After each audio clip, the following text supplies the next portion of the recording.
Brian's mother discovered he'd been in a scuffle with officers at Tent City. He was then transferred to Madison Street Jail and held in solitary confinement.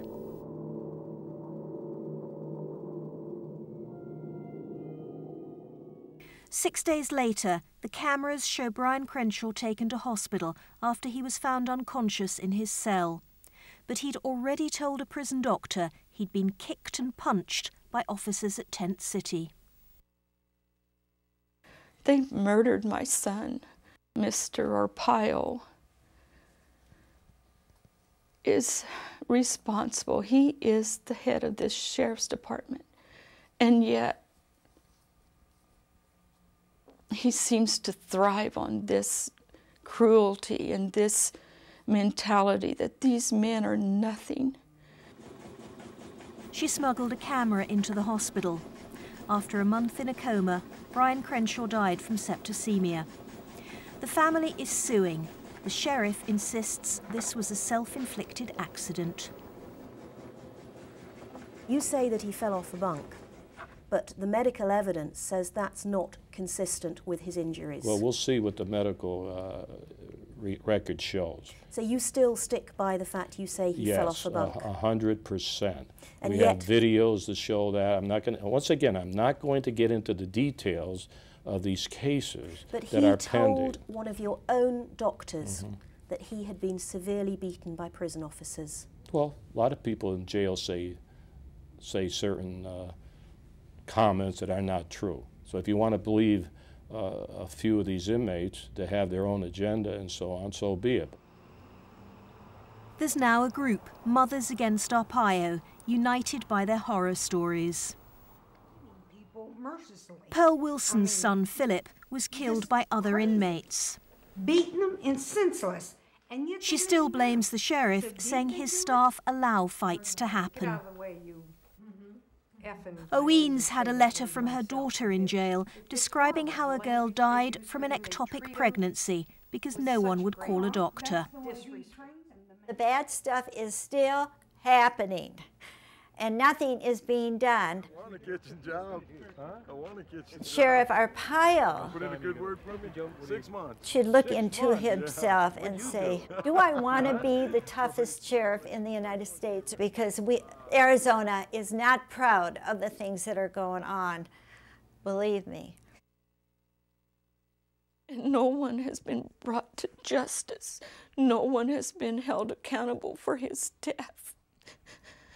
And I can't rest until they are.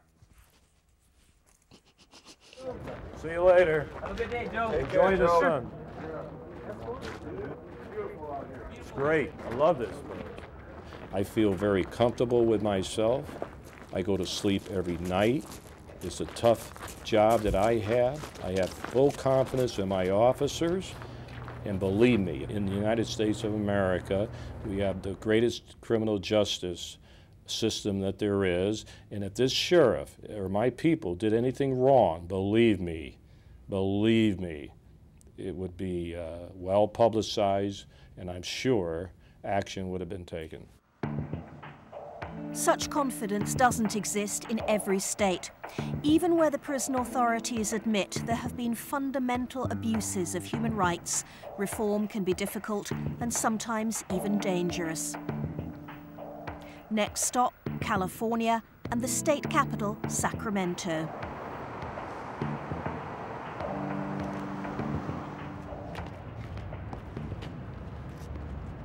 For my son, David.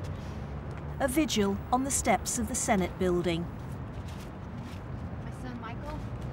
Relatives remember those who've suffered while locked up by the CYA, the California Youth Authority.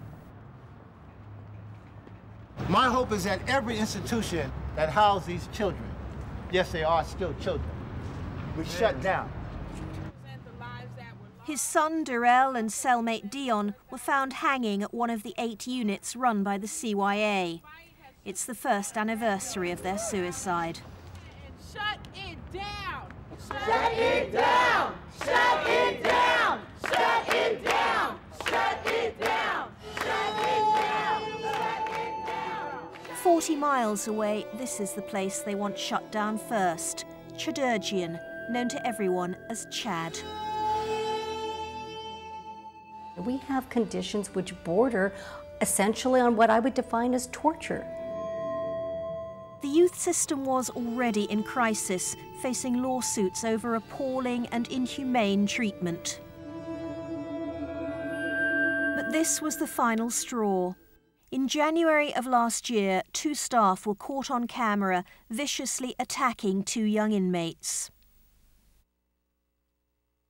4 other staff stood around and watched.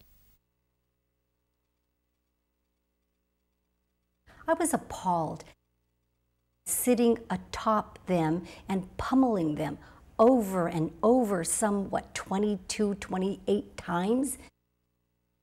It began with an argument in the office, but when one of the teenagers hit the staff member, this was his response.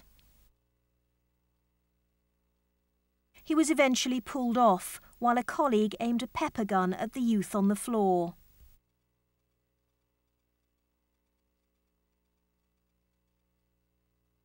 This man's now been fired, along with 5 others.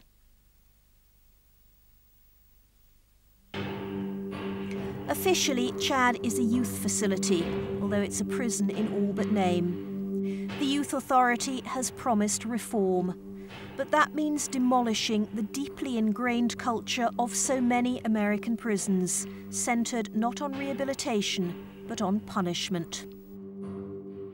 I gotta have handcuffs and shackles on my waist and legs.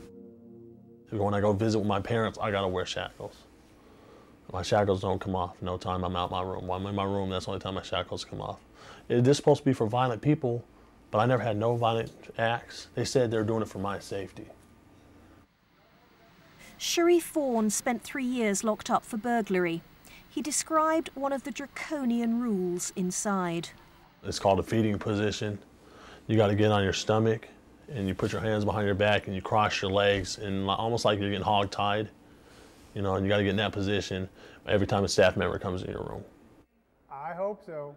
I mean, we're pushing it. Barry Crisberg is an expert on juvenile justice. Even before the beatings, he'd suggested radical reforms, which are now slowly being introduced. If you put young men in a cage, they begin thinking themselves as somebody who ought to be in a cage. This is one of the harshest juvenile correctional settings I know of in the whole country. You'll come out for 1 hour exercise in a cage as big as a dog kennel. You'll get an hour program out there exercising and do push-ups or just sitting out there doing whatever. In the high security unit, youths were locked in their cells 23 hours a day. The reforms are reducing that to 21 hours. And they're still shackled for the short walk to the shower.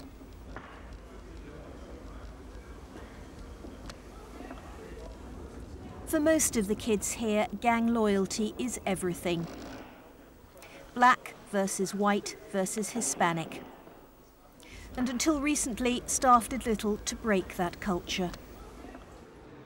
Essentially, we have converted what should be a rehabilitative mission, which seeks to turn their lives around, and we've essentially run them as junior prisons in California. We have created what we call essentially training schools for gladiators. More cages, and a stark relic of the old regime. Until a few months ago, these were classrooms.